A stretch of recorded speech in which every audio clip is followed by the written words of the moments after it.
Kinshasa placé en quarantaine, interdiction d'y entrer et d'en sortir en raison de l'épidémie de coronavirus. Les frontières du pays sont désormais fermées.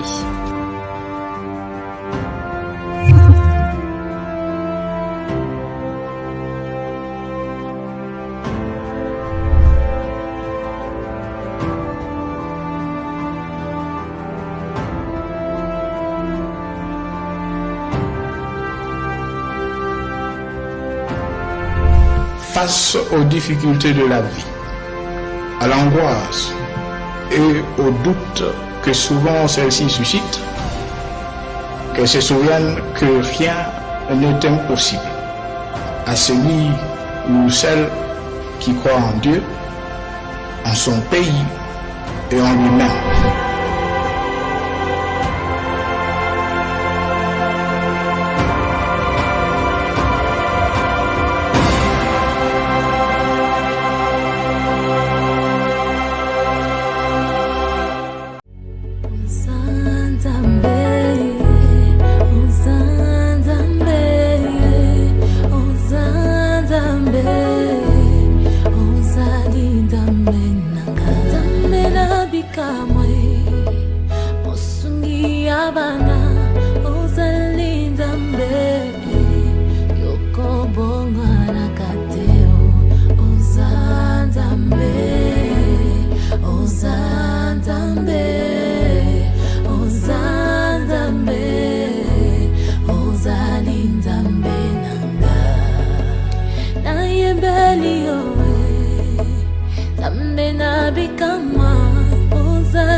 Question politique.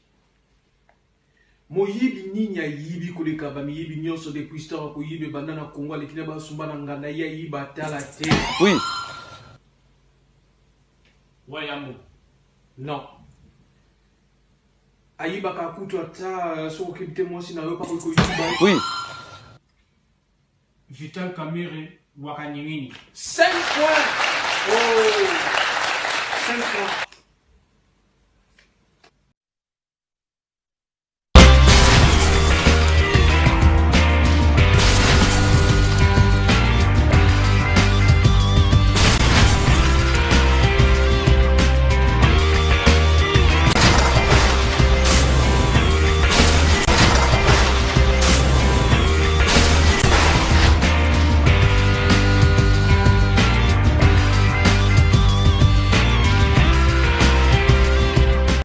On doit mettre sur pied un état de droit. Au nom du Père. Et dans un état de droit, il y a une justice indépendante. Du Fils.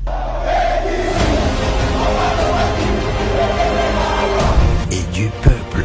Ce n'est pas pour rien qu'on fait des constitutions. Nous l'avons promis. Pourquoi Mboké débat? Parce que ceux qui arrivent et qui sont censés prêcher par l'exemple, eux prêchent par le mauvais exemple. Nous l'avons défendu. Un état de droit, c'est celui où tout le monde respecte la loi. Mais toi, tu crois que nous y avons cru. Mais ce que mokonzi alobi abi bon likambo kopo wana osali yango yo oza mwana mai nanga c'est vrai totangaka na yo tu vas en prison. Nous y voilà, état de droit.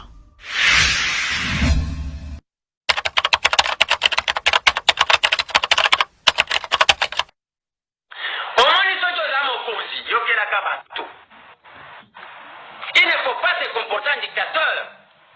Bato bakozala na yo jamais honnête. Mais ndenge ezali wana oyebi ke toutes les réunions que badepute ya idps bazalaki kosala mpona koarrete bastratégie ya nini ya kosala la plénière à la minute fcs azalaki nango eza koloba ke ils n'ont pas été honnêtes et sincères vis-à-vis ya camargue mpona nini parce que bazalaki pe ko reprocher que Jean-Marc ayokelaka mutu te. Et la crainte ya badepute na hémicycle ekomaki ke soki Jean-Marc likambo oyo eleki akokoma maréchal akobanda kovandela bato na mutu. C'est ça la lecture. Bato ndenge ozomona na hémicycle wana ekomaki ke oyo eleki boye soki Jean-Marc atikali akokoma maréchal akovandela bato na mutu. Il semblerait que, selon certaines sources, conseiller juridique nae, babenga yeke yebisa président, abenga mutuboy, président wana bazolo bezaja Jean-Marc. Likambo Cécile Tovanda. Le conseiller juridique répond en ces termes. Les chefs ne peuvent jamais se rabaisser à ce point-là, ne peut pas appeler ces gens-là. Papa, le qui chef en moi, qui premier vice-président ici, Azaka chef, attendez le la vision sur ma député. Boni ba collaborateur à Madiboui. Les collaborateurs qui Ok, kozwangam. Est-ce que boyebi zela na yebi sabine.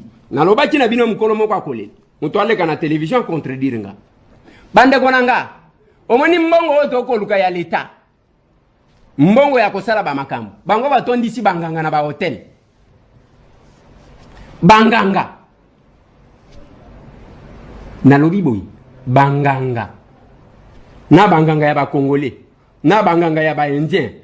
Na banganga soki ya ba nini. Batondi awa na Kinshasa bako futela ka bango hotel. Bolina pesa ba chambre. Soki mutu asakani nanga kolelawa.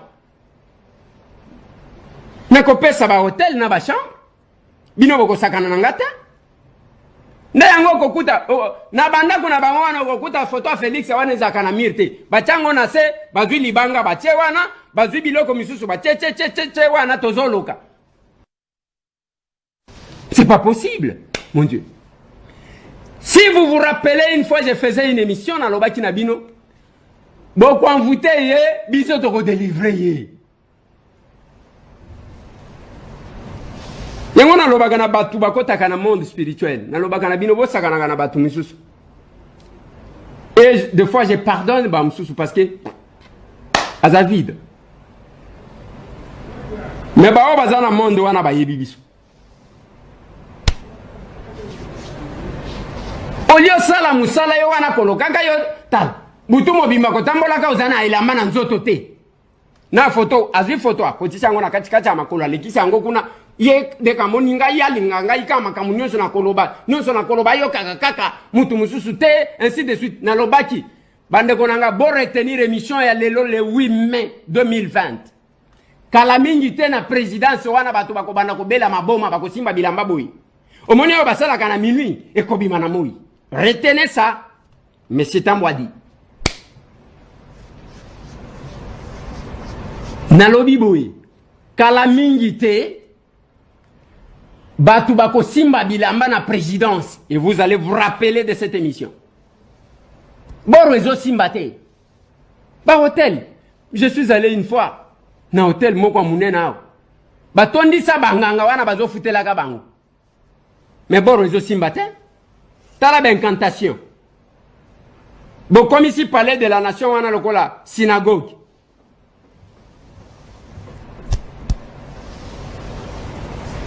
Oh, il y a un coup de tout le bâti. Bon, mi comme ça vraiment incontournable. Au lieu de présenter, il y a Kopesa les meilleurs, il y a Yomoko, yo wana Simanganga. Dès qu'il y a un lobby. Allez, nenge bakota kawana, allez, azwe loko moko atie na salo lemu. Azaka boy. Tango zolo bana bonjour wana, tango zolo bonjour. Eza fierté, azane loko na salo lemu. Non chakoloba. Chef Ayo Kelaye. Non. Non. Montre tes capacités. Au travers de Moussala. Je referme cette longue parenthèse.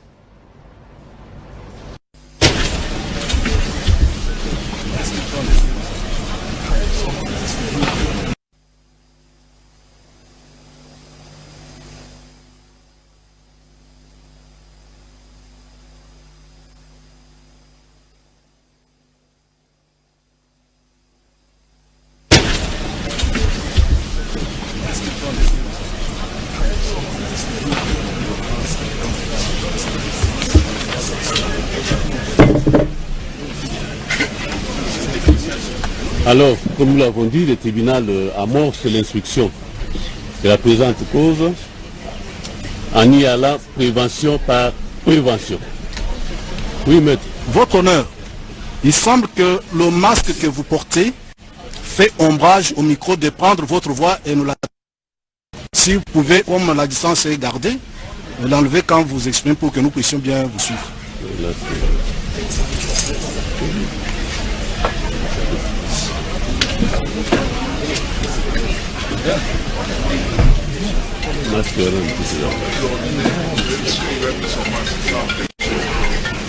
Ça va maintenant? Voilà. Oui, monsieur les bâtonniers.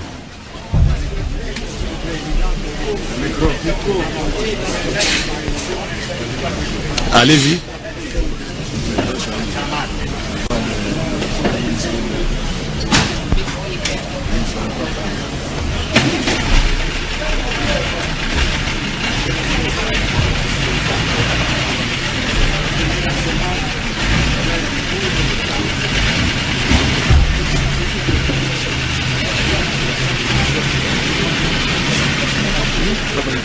Maître Serge Lepig, avocat au barreau de Kinshasa Gombe. Conjointement avec Maître Christian Bien Chaoumba, avocat au barreau du Kouilou.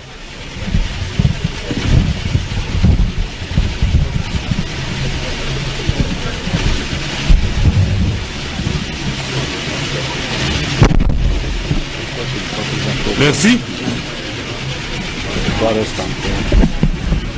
Nous commençons par la première prévention. À charge de prévenir Sami Damal et Kamere Loakanyingini Vital.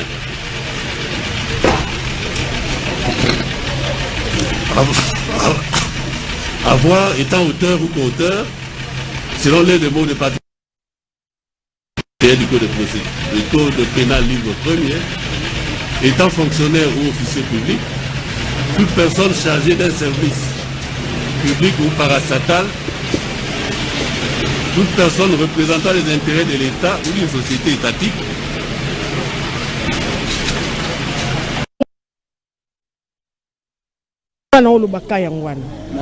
nga nazotuna mutu abengaki ye wana ya zwi jipa bimi akei kozonga na beli balandela mutu wana akufi na poison papa akufi mama libumu evimbi ayindi azoyoka étouffement abanda kozwa deya bataki na telefone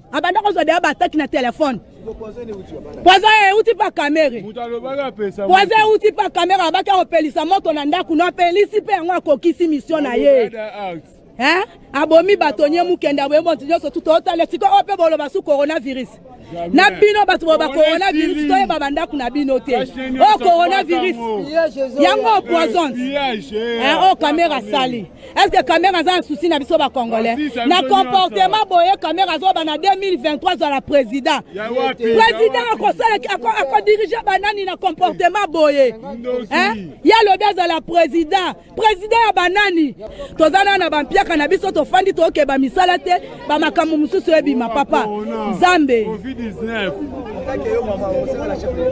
ngai na loba chef de l'état nazoloba fungola misu papa ki pasere leka te Fachi oza congolais oza kinois boni baosiliselo batu Fachi oza wapi Fachi ozofanda ozotala na misu batu nyonso basili yo mbotende o journaliste boni malamu makasi tomoni yo awa soki eza poison deza kotambola kuna na présidence eza problème ya indiscipline ya batu ya IDPS.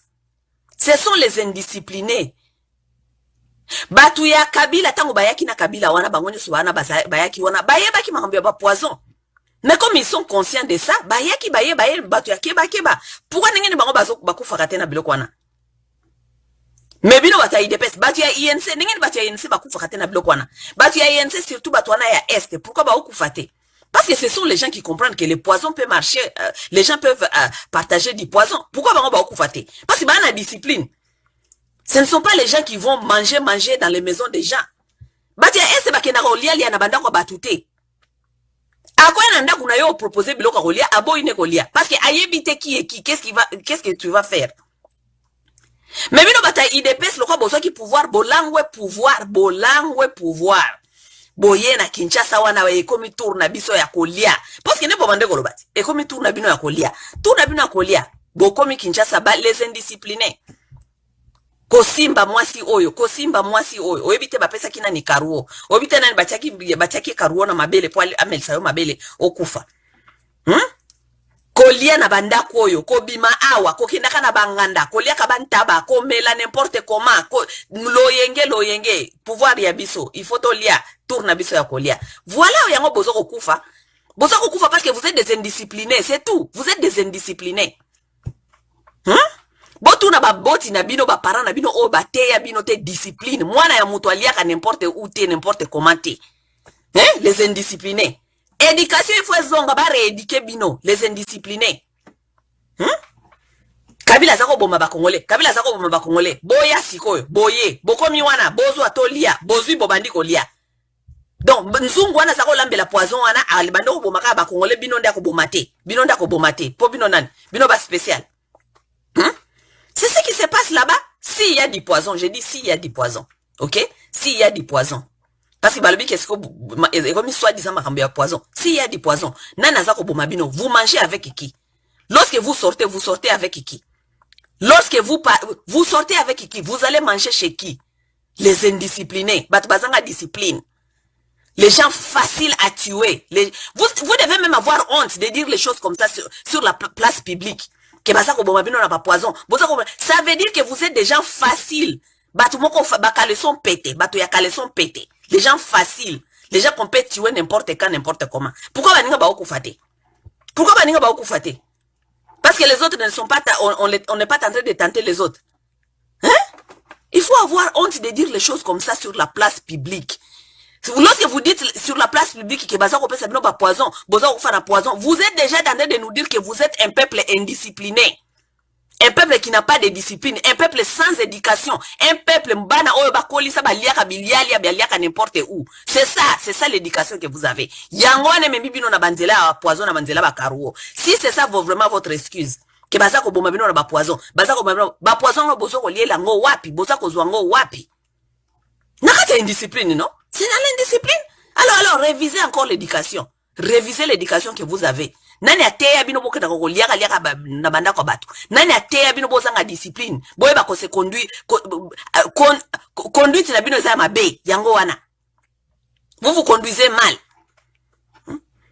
Mwana oya ateya mina baboti ateya maka on ne mange pas chez n'importe qui n'importe quand. Comment? Soko kie pa ya batu ba pesi biloko kwa kolia loba non merci. C'est comme ça. Mais le quoi bino bateya bino ok pa bato liaka nengo lingi kota wa bima awa zo mwasi oyo bima awa sala boy voilà votre adversaire vous arrive vraiment parce qu'il connaît vos comportements. C'est ça. Mutako boma yote soka bi comportement na yote mutako ko tolona ndakute asala o mabe soka bi comportement na yote. Il faut yeba comportement na yo pour asala o mabe. Voilà vos comportements vous trahissent. C'est ça. Donc, si j'étais vous, les gens de l'IDPS là, j'allais même avoir honte de venir dire ça sur la place publique. Parce que Zali Kola qui s'abatouke, Nazali légère. Je suis un garçon légère. Je suis une fille légère. Donc, on peut me prendre, Baroki Kozwanga avec n'importe quoi. Baroki Kozwanga na Misuni, na Bantaba, na Katia Masanga. On peut m'avoir n'importe où. Les gens légères. C'est ça. Donc, c'est un peu ça, quoi. Donc, ce qui est ça m'a bien poison, hein, c'est ça ma définition. Vous êtes des gens légers. On peut vous avoir n'importe où, n'importe quand. Yaka tokende komela, ok, komela. Oza légère. Oza nakati ya politique, moza légère. Tokende kolia bantaba, tokende kolia soki na place fula, ok kolia. À la maison, tu ne peux pas manger chez toi. Oza légère. Oza oza caleçon pété. Oui. On est dans la politique, mais on est légère. C'est quoi ça comme peuple?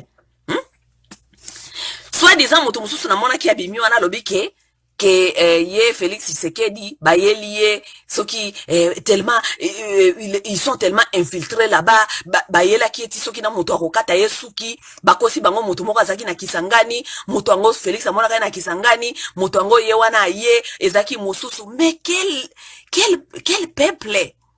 Quel peuple?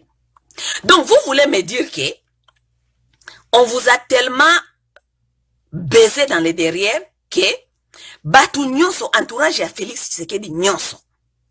Tous les gens qui entourent Tshisekedi, plus service na ya sécurité. Ok? Donc, Mbote sali bandeko ba congolais esika nyonso bozali mbote na bino. Là maintenant, na ye ko répondre ou na ye ko loba encore na mwana oyo Ibrahim, petit frère Ibrahim. Donc pour na yo vi na yo omoni ke okoki kozoba kaka ba congolais. Ibrahim yo okokonfecte okoloba solo tango justice ko frappé yo. Et puis maintenant là, tu dois comprendre que vous êtes manipulé et pas y a bato moko bayi politique moko nde bazo ko utiliser yo et na yo na de l'autre là, le voleur là de soi-disant Emmanuel Kabila. Ibrahim, ozoko yoka sonité, ozoko yoka sonité. Natu ba costume na yo wano lati oya koleka lisusu na média pour être ozoba encore ba congolais pour continuer encore de parler au nom de Musée. Vraiment, je demande na ba autorité congolais bokanga Ibrahim, parce que Ibrahim bazela kiyo na parquet oyakite au Kimaki. Ambassadeur Mugalu, il était na parquet au Kimaki, c'est pour cela batie yo na compte na vendredi. Mais pourquoi vous êtes en train toujours de mentir aux Congolais? Koko ça toujours na ba Congolais makambu ya lokuta ke yo kendaki na parquet Mugalu akimi ayaki na parquet ta matili kolo akita matili kolo. Petit frère Mugalu ayebi histoire na yo très bien que vous êtes pas fils de Laurent Désiré Kabila. Ibrahim, ozana posa bana ya musée, oyo ba batama, oyo ba bombama, oyo ba yebi même pas ingala oyo zo bimsana monoko na yo, baba ndakolo basko na ba réseaux sociaux. Ibrahim okozala bakolakela yo mabe. Les qui sont qui ozo continuer toujours na lokuta na mensonge. Il y a qu'à parler sur que vous êtes fils de Laurent Désiré Kabila. Et courage au yozana yango wana. Il y a koloba ete ADN, basa la biso ADN, toye batata na biso. Mais petit ozandoki, Ibrahim ozandoki, ba politicien o bazoko kosa yo, et que o salir Joseph Kabila, petit tango kozala na boloko, yo pe okosala vidéo ya kobenga ete oyoki bazotoke yo porte. Et puis yeba ngo boloko yo kokota Ibrahim, boloko wana okusil sa vino mobima na kati ya boloko wana pona lokutana mensonge oyo zolinga kokosa na mwana ba peuple congolais. Ibrahim, yo za mwana Kabila ya wapi? Yo Ibrahim, oza mwana Kabila ya wapi? Un petit convoyeur. Comment yoki koya na famille bato état que travailleur? État que travailleur. Et ozono bape que tante nangai, maman nanga tante nanga kibawa, amandaki kobenga nga fils na ye, tout ça. Mais petit, yo ozobo sanatangu tokanga kayo na Kasumbalesa. Ibrahim. Ozobo sanatangu tokanga kayo na Kasumbalesa.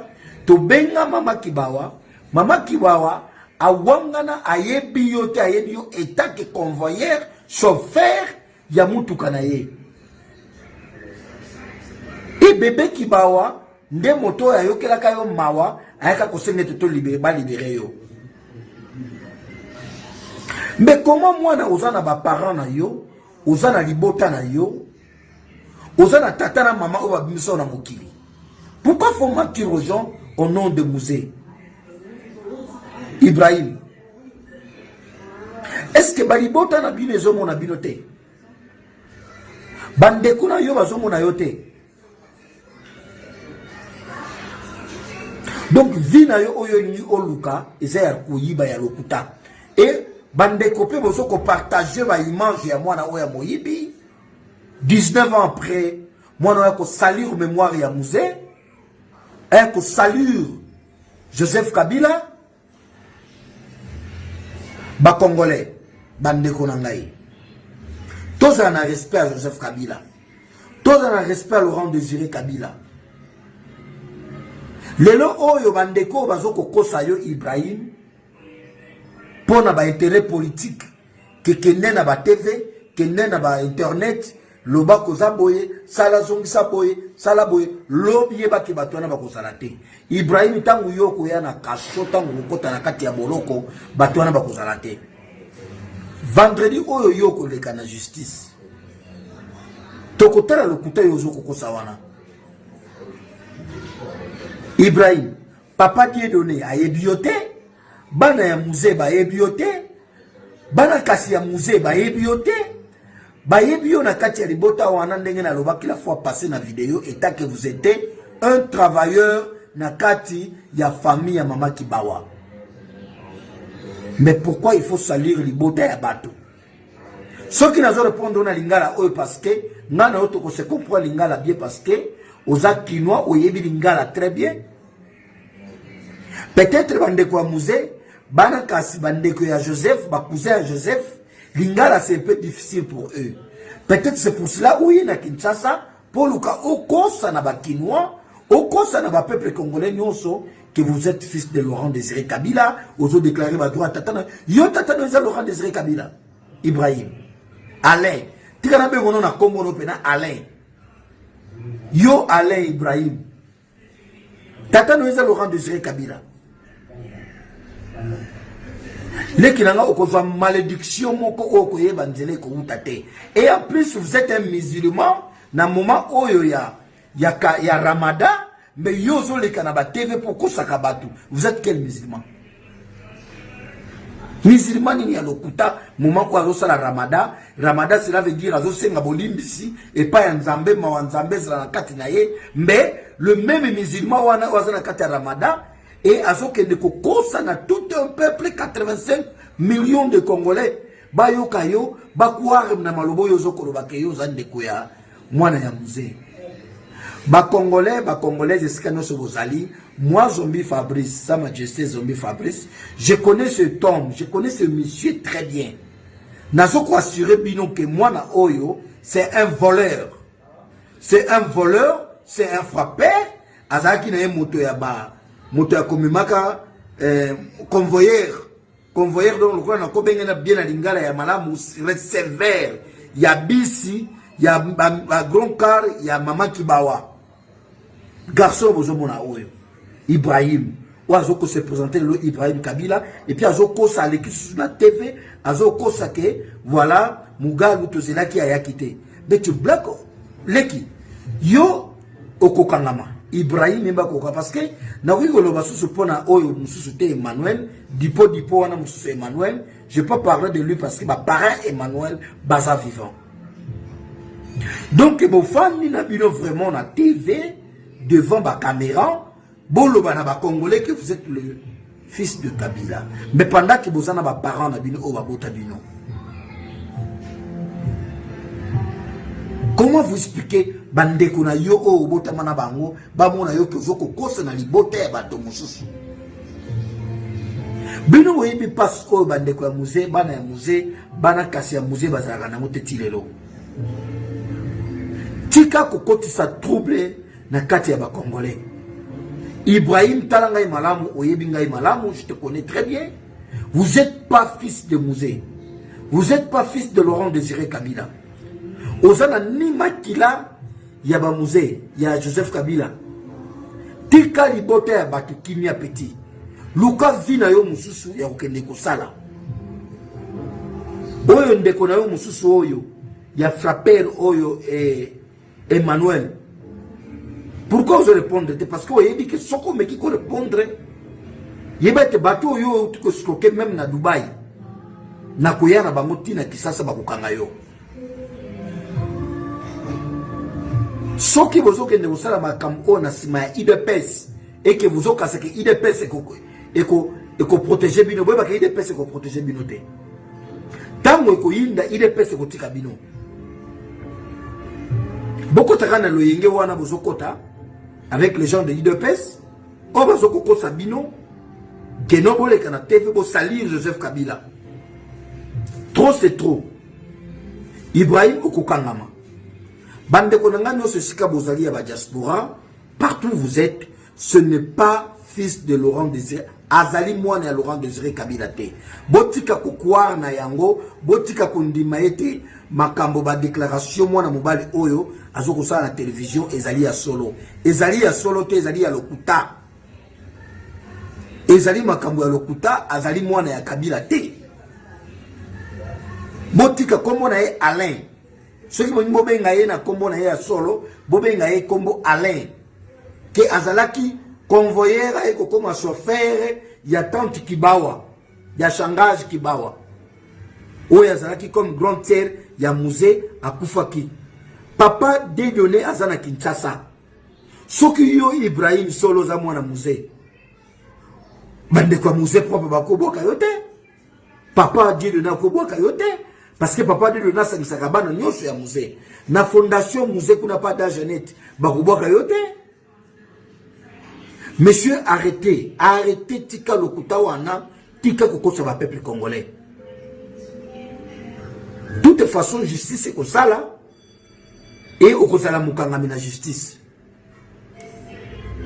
O ba kokanga yo parce que déjà ba kangaka yo, et si o signaka mukanda ya kosenga bolimbisi, mais comme on répété yango, que bazoko tinda yo maintenant, parce que tout le monde va photo na yo belé na ba réunion à IDPS, na ba tout ba ministre, ba IDPS, tout ça là. On a vu. Tout le monde yango. Tu comprends maintenant vous êtes qui? Vous êtes envoyé par le qui? Naba majoro bazana simana bazoko kosayo.